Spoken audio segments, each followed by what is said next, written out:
Baiklah, Assalamualaikum warahmatullahi wabarakatuh. Perkenalkan, nama saya Rahma Destriani.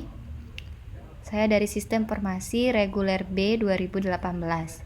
Di sini saya akan menjelaskan tugas pertemuan kelima, yaitu di mata kuliah IRP.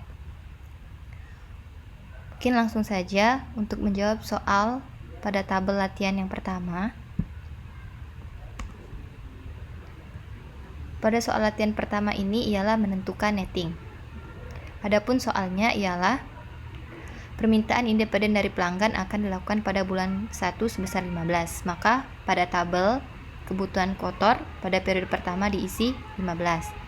Pada bulan kedua sebesar 10, bulan ketiga sebesar 40, bulan keempat sebesar 35, bulan kelima sebesar 15, bulan 6 sebesar 15, bulan 7 sebesar 5, dan bulan 8 sebesar 18. Sementara persediaan produk di gudang sebesar 25, maka kita masukkan persediaan di tangan yaitu 25. Berdasarkan perencanaan periode sebelumnya, pada minggu 10 akan masuk barang ke gudang sebanyak 50 unit. Nah, adapun periode di sini ialah 1 bulan, sehingga pada minggu ke-10 itu terhitung pada bulan ketiga. Maka jadwal penerimaan persediaan diisi pada periode ketiga itu sebesar 50. Tentukan jumlah kebutuhan bersih dari material tersebut. Nah, di sini langsung saja untuk periode yang pertama, persediaan di tangan ada 25, kebutuhan kotornya 15, maka sisa persediaan di tangan sebesar 10.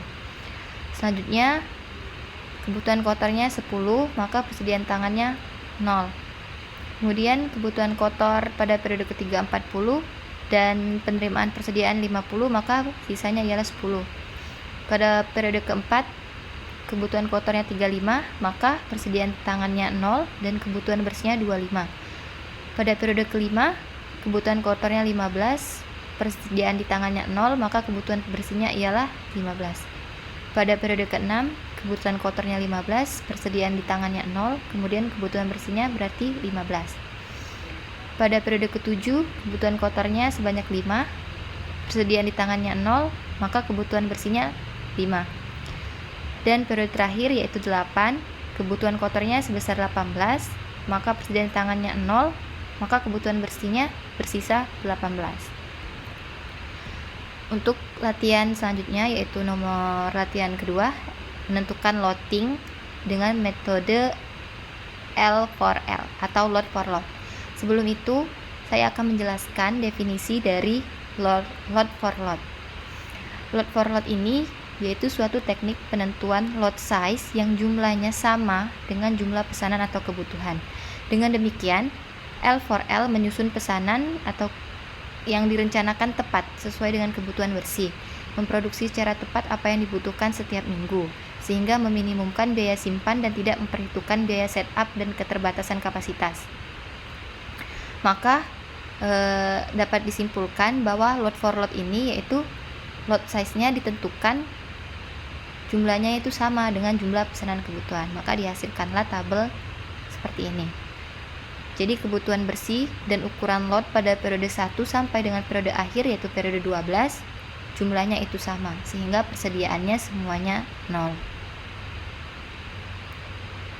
Langsung saja ke soal yang terakhir yaitu latihan 3, menentukan loading dengan metode EOQ. Soalnya yaitu jika diketahui biaya penyimpanan produk X sebesar Rp700.000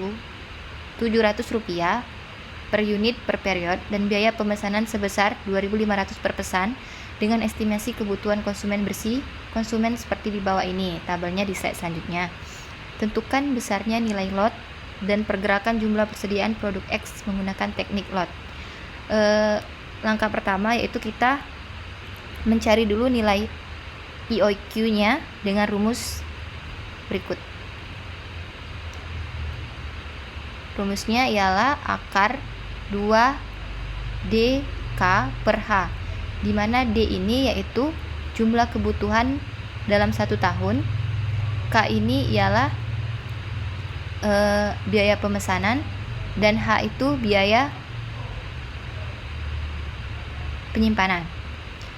Jadi di sini kita mencari hasilnya dikali 324. 324 ini didapatkan dari kebutuhan bersih dari periode 1 sampai dengan periode 12, yaitu didapatkan sebesar 324 dikali 2.500, ini yaitu biaya pemesanan, dan dibagi 700 biaya penyimpanan, maka didapatkan hasil 48,1 dibulatkan menjadi 48. Nah, kemudian IOQ ini akan dimasukkan ke tabel ukuran lot, di mana ketentuan peneletakannya itu ialah di saat kebutuhan bersih itu hampir mencapai sebesar ukuran lot yang didapatkan tadi, yaitu 48. Jadi di sini didapatkan ukuran lot itu 48 diletakkan pada periode 1, periode kedua, periode kelima, periode ke-6, periode ke-9, periode ke-10, dan periode ke-12. Untuk perhitungan persediaannya, di sini ukuran lot dikurang kebutuhan bersih. Pada periode pertama itu didapatkan 18, pada periode kedua sama, ukuran lot dikurang kebutuhan bersih, kemudian ditambah persediaan sebelumnya, didapatkan 42.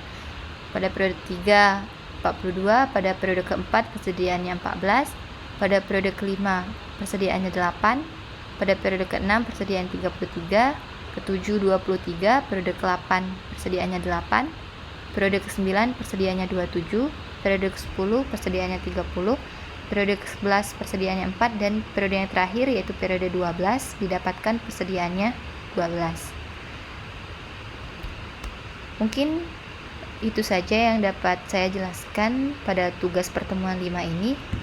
Lebih dan kurang saya mohon maaf. Saya akhiri. Wassalamualaikum warahmatullahi wabarakatuh.